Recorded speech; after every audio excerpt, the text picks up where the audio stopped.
Hi, welcome to the Fatherly Edition, a podcast by Tommaso Maggio alongside with a cavalcade of Daddy. Join us!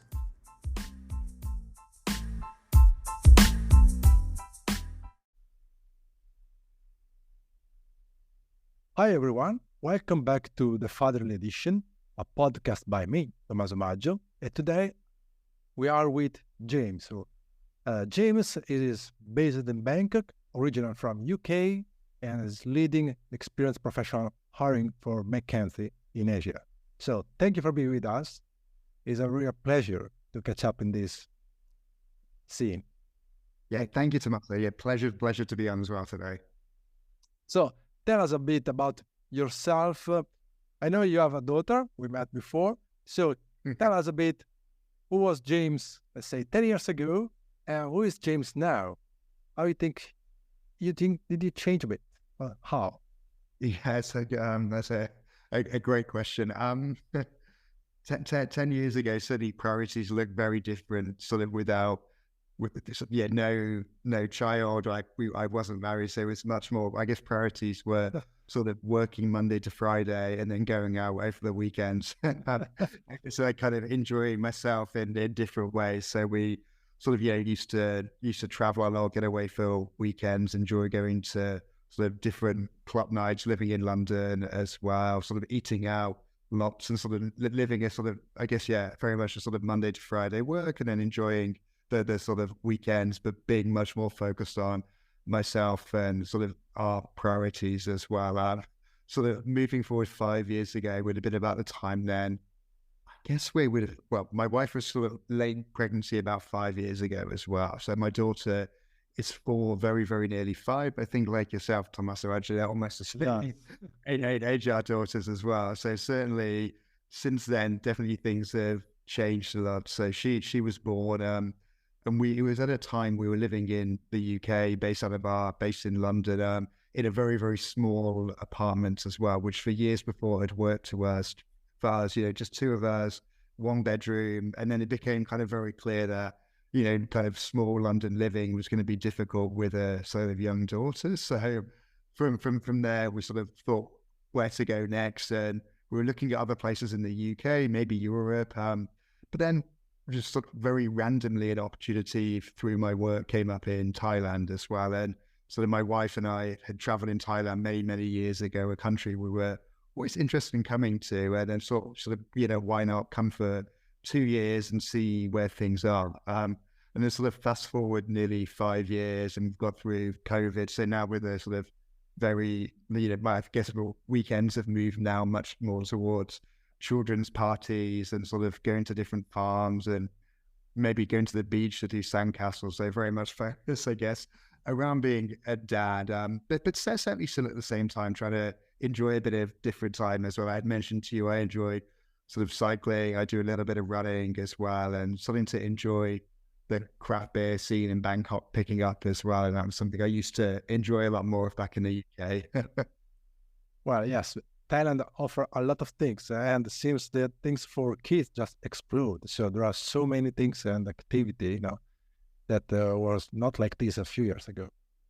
Yeah, no, and I think it seems to be sort of on a different level to what I saw in the UK as well, and what friends do as well. Like the choice is almost endless every weekend of where to go to as well. And so I guess starting school, it sometimes seems like my daughter has a busier social schedule as well, and what we would have as well. So there's always different parties at various, whether it's kind of different shopping malls or different places. And then certainly we always enjoy getting out to places like the Green Lung and hiring a bike and sort of going around and trying to find sort of different places then to go swimming in the hotter months as well. Yeah, fantastic. So there are a boom of service for kids. So there is no equal, at least not in Europe. The UK is the same thing. So yeah, and it certainly was a surprise for me because I remember when sort of we were speaking with family and friends and actually even some colleagues about moving to Thailand as well. It was a bit of a surprise, I think, to some about, why would you move from the UK to Thailand? It's very easy. You've got family here. You've got everything you need. I think maybe people didn't realize quite what that actually is in Thailand and how great it is actually with, young children, even just a sort of affection of ties towards children. I remember when we first moved over, I sort of the first year we'd been in the UK and sort of traveled around Europe and, hadn't had like people sort of look at children, but not in the same way. They came to Bangkok and we would go for a coffee and sort of staff would want to hold on to my daughter Edie and kind of, we could sit there and have a relaxed coffee and they sort of play with her as well. So kind of very different culture from people. Plus then, everything you can do here. I think it's a good place to, whether it's like relocate or actually to have children in as well. Yes. So as you say, so no, because sometimes with even with other family, we say so the complexity now of being living abroad. So you have the beauty of being you are without a family because okay, you do whatever, but at the same time the complexity. So lucky enough in Bangkok, you have so many services nowadays that at least help in the daily things. As you say, you go to the restaurant and maybe somebody can help you with the kids in a moment, or there is a different perspective. Yeah, absolutely. And I know you sort of, if you want to go out for a meal at any time, you can just Google and look for wherever you are, look for a kids cafe or a kids restaurant. And there's all these places with kind of farms in the backyard or kind of great space and inside places for kids to play, and if the weather's great, there's good places outside, but there's also so many great places on worse days as well where you can get inside and do the same as well.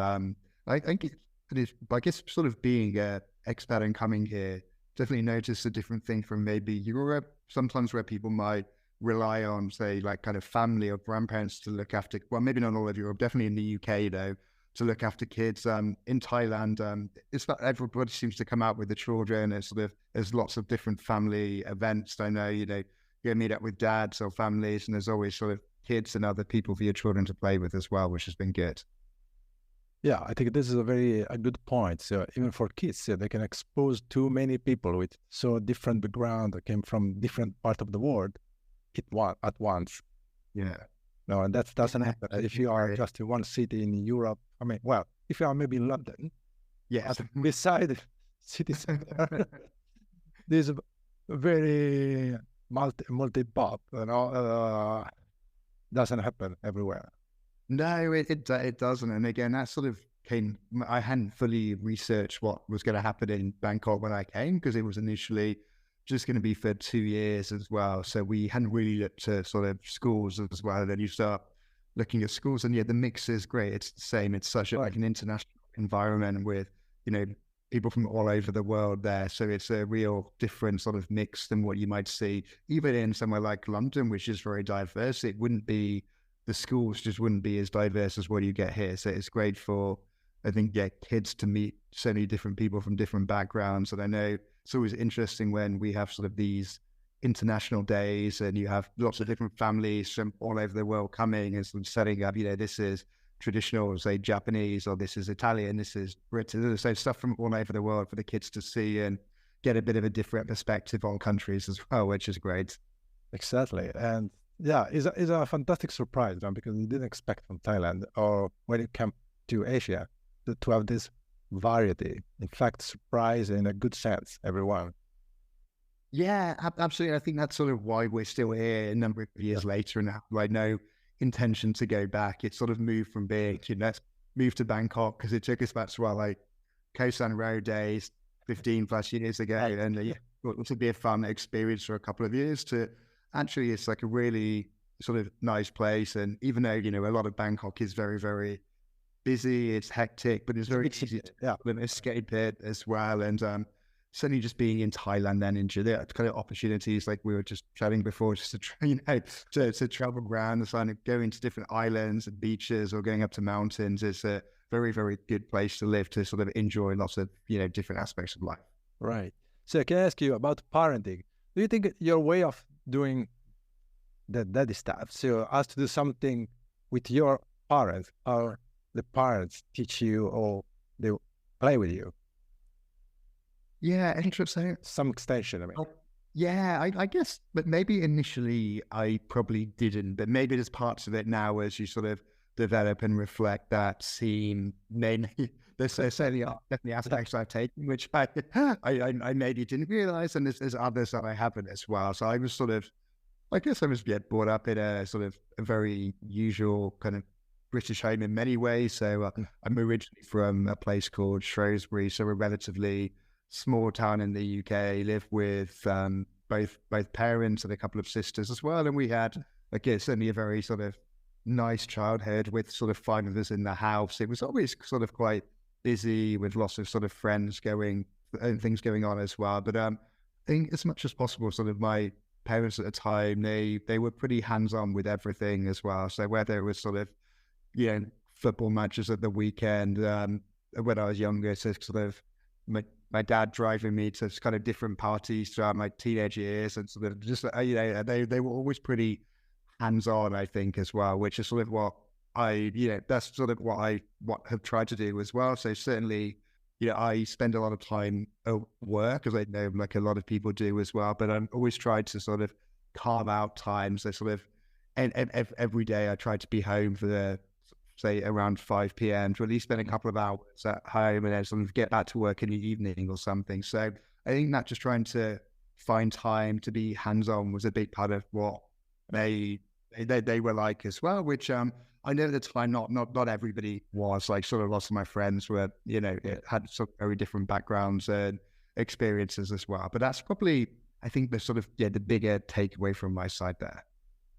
That's fantastic. That's a good thing. So actually, you really anticipate even my next question, because I will ask you how you balance your life schedule, and you already say that you try to be at least home by 5, so you try to commit yourself. No, you reschedule around your kid, basically. Yeah, I try to know. I say yes, and that's the goal. Yeah, I try to. Certainly, it's not always successful, but I guess that's sort of my main thing as well, is trying to make sure, like, I'm someone who I don't mind working in the evening often when I need to. So because of that, I try to spend a bit of time, and at least that kind of 5 until 7 time. I try to make sure also, like my day, I'm doing sort of school drop off in the morning. I then go to work and then get back at least for a couple of hours as well. If I don't, especially now my daughter's a bit older, she'll very happily tell me, like, what are you doing? Don't go to work as well again. But to get annoyed with me. So there's sort of no choice, I think, there. So it's as much as possible, it's sort of with my teams that I work with, trying to protect those hours every day, and just sort of making sure then we do the same at weekends, and enjoy the weekends as much as possible. So we get out, we do things that everybody would enjoy doing as well. But so certainly, I guess the work life and family, that's always a bit of a work in progress, I guess, for everyone. But that's about as good as that's about where I am for now. It seems it's a never ending, no? So yes, lifelong learning, whatever. Yes. Once they say, this works, then they grow up and they want to do something else. Of course, you need to adapt. Yeah.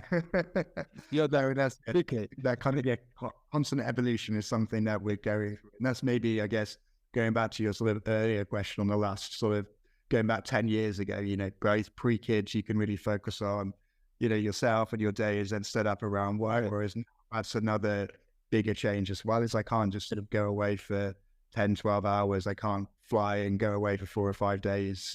It gets a lot harder to kind of structure time to make sure you can work plus spend enough time at home, especially in the early years. I'm sure we'll be at a point in a few years, where schools will be busy and they'll be out, and then teenagers and maybe have less interest to be around. So certainly in these years when, you're needed and wanted to take full advantage of that. Right.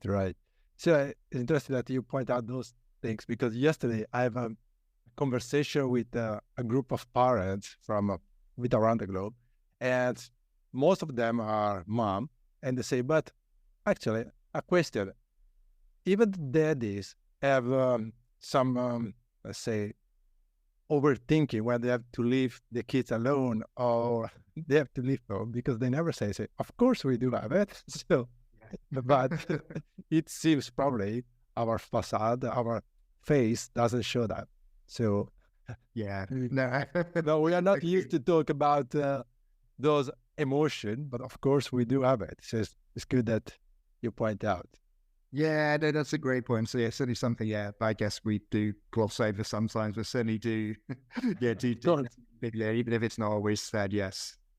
Yes, yes. So of course, even when we have a conversation about family, 90% of conversation online are led by women, by mom, Mm. and for men, at some time, talking about family in a public space is I don't know, maybe it's not complicated, but maybe we are not used to it. Yeah, no, that's a great point. I totally agree. That's why I say maybe we should start this podcast just to share our own experience. Yeah, no, that makes a lot of sense. I guess, yeah, often I'm totally with you, maybe really often led by mums as well. I'm so many things, but no, it's like a good reason for a podcast like this. Thank you. So one, what do you have any favorite activity that you would like you do with your family when you say quality time? There's one things more than others that you prefer to do. Yeah, so I love doing as much as I love Bangkok and enjoy the weekend. I like to go somewhere where I can be more outdoors and sort of encourage. Sort of my hobbies as well have always been sort of quite active, sort of like cycling. I do a lot of running. I've run lots of marathons over my life as well. Sort of anything like outside, which Bangkok definitely does have, and sort of we try to take advantage where that's possible. So that's why and like as I mentioned, we get off on a bit of a cycling trip with my daughter over the weekend as well. So sort of anything outside. So what that often is in Bangkok, it is maybe going to places like the Greenland and get over to Bangkok now and there's some bikes and sort of cycle around, or going to different places around, or occasionally going on klongs and sort of getting on a boat and getting out as well. So yeah, and anything outside. And part of that is possibly as well, maybe coming from the UK and being used to bad weather all of the time as well. And now in Thailand, where we've got like a nice sunny climate, I want to take my daughter out to sort of enjoy that and encourage outside. Yeah, because in Bangkok, after a while, you are living in those bubble of aircon, so you need some fresh at a certain point. Which is great as well. It's lovely a lot. But yeah, in terms of then what I enjoy because of that, it's really sort of escaping that and going to places as well. And maybe I try and do that often as close to Bangkok as possible, but sort of if not, then we'll try and get away to whether it's somewhere like in maybe Chiang Mai or different places as well, where there's a bit more nature and we can go hiking and sort of enjoy outside activities. And I think now my ED is coming up to 5 and we've been doing it since she was young and taking her like to places like, whether it's sort of the different national parks here. And now she can walk quite comfortably, walk sort of 5 or 6 kilometers in the national parks. So I'm trying to push that further until we can do hiking and start to camp and be outside as much as possible. So there is already a countdown for the first marathon. Yeah, yes. I know. I have looked at. I do quite a few events across Thailand, so I've had a look for a kids run she can start doing. So we'll get her into some kids races soon. I can do and slowly build up as well. That's a fantastic plan. And one last question: so where you put technology between all those things? What is your relation, you and your wife, with technology in regard to your daughter? Yeah, so certainly with technology, I guess there's different aspects of it as well. So certainly, I guess the world I know she's going to come into, inevitably, as it is already, technology is going to be ever so important. But I guess technology for me, like, isn't using knowing how to use, say, an iPad, or, that's kind of useful technology. And it's certainly something, I have no issues with kids using technology. We do, everybody uses it as well. I know when she was younger, I got those, coding for babies books, so she could start like a code as well. And we then got sort of different toys that she uses to experiment more with technology as well. So certainly as a parent, I know it's massively important. So just thinking, what skills does she need to learn? I guess at the moment it's maybe too low, maybe she's not ready for AI to start learning about what's happening there, but she can learn, I guess, some more basic stuff. So we're sort of experimenting with what we kind of with that as well. But I know from her side, she loves technology. She loves YouTube and Netflix and Disney and everything as well. But yeah, well, I'm kind of more focused on building the capabilities she's going to need at school, because especially schools can be very, very competitive. People get advanced very quickly as well. So she's going to have to be ahead of the game on technology and understanding what's going on. So we're just, I guess, again, it's one of those that's constantly evolving, and we're trying to figure out what's the best way for her to understand what's happening in technology at the moment. And again, we are lucky that in Bangkok there are even a lot of choice in terms of service. They provide a lot of play data, say, with technology like Lego, and there are many others. Yes. So you can twist those things, and you can even play. I try with my daughter to play even with ChatGPT and Freestyle or Adobe Firefox, and I say Firefly, and translate her dream. She tell me the dream, and then translate into visual. So she was okay, that's interesting. So you can always play. Another dad last week told me that he asked to ChatGPT to translate what the daughter want for a bedtime story. Yeah, the ChatGPT come up with the bedtime story in like few seconds. Yeah, and that is a smart way. So they don't have to be on the screen, but at the same time you can use those elements just to explore different way to see reality. And that's interesting. Yeah, no, absolutely. That's a super interesting way to look at it as well. Yeah, I'm gonna might have to take that idea as well myself and play with that a bit more. Yeah, as you say, we need to be ahead because it's hard to catch up with them later on. So at least at this stage, we need to be ahead, a bit ahead. I'm pretty much the same for myself as well. I always feel sort of one step behind. So I try to learn myself and then sort of translate into what does that then look like for kids as well. So I'm definitely going to steal the ChatGPT idea as well. And I think I'm going to use that later on when I get home. Fantastic. Sorry. All right. One things you want to say to if somebody is about to have the first child, any suggestion or anything you want to share, any tips? Yeah, so I think sort of going back, I guess naturally, you feel overwhelmed. There's a lot going on, but how, it's made like as much as we'll try to enjoy it. I guess it goes so quickly as well. Those first few days, very quickly you get to months and then years as well. So yeah, sort of, I guess as much as possible, embrace it. For dads, just support as much as you can. I think the first maybe week, it can be a bit limited, or weeks can be limited to what you can do. So, when you can, it's great to maybe to go out for a walk or sort of remove or give someone a chance to get some rest as well. Yeah, just that kind of embrace and enjoy the time as well. And certainly get some sleep whenever you can. It's definitely a tiring bit of time and issues. I guess that kind of nothing sort of super interesting or different. I think the books are all there to sort of help. Everyone's got their own ideas. I don't know about you. I found it just very sort of instinctual how I felt and what I did. So I had lots of ideas about what I felt it would be like. And then naturally there was the way I was. And I guess then that comes from like my parents as well and sort of others around me, what I've seen in the past. So to summarize, you will say carpe diem and don't go. Yes, I've been there. Everyone's saying it really. I just exactly. I remember getting lots of tips and advice as well, and everybody had a slightly different idea. So I just kind of took it all on board. Exactly. That's really more how I learned it. Yeah, because nowadays we have a lot from the web, and then friends, and then of course parents and family. But at the end of the day, it's your own choice. So you can listen, everybody. Of course, you can listen, and then you act, as you say, according to who you are. Yeah, because I think like before, I guess it's the 9 months we had to plan. We did go to the kids' classes. I read so much as well. So but then once it happened, I sort of just ignored all of that stuff, and it was just more instinctual. And maybe I had hopefully learned enough from the time, or you got to always learn. And it's like naturally you make mistakes as you're going along, and then you sort of learn from that not to do it again. Like the first time, I know trying to change nappies or getting a bottle ready, there's like so many things like, it's sort of hard to do. They take a long time, and then gradually it just get easier and easier as well. You just fail and try out, try again and try again. Stand up. Yes. There is no shortcut.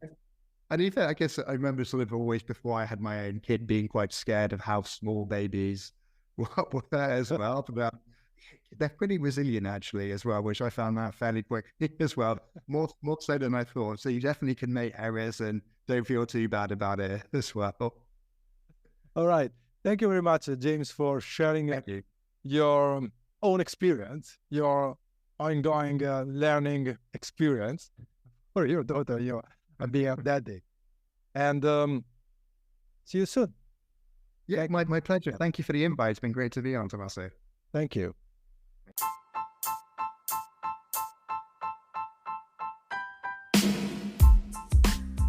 Hi, thanks for listening the Fatherly Edition. If you like what you've been hearing, please follow Tommaso Maggio on LinkedIn or subscribe to the Fatherly Edition podcast on Spotify, Apple, or whatever you gain your podcast.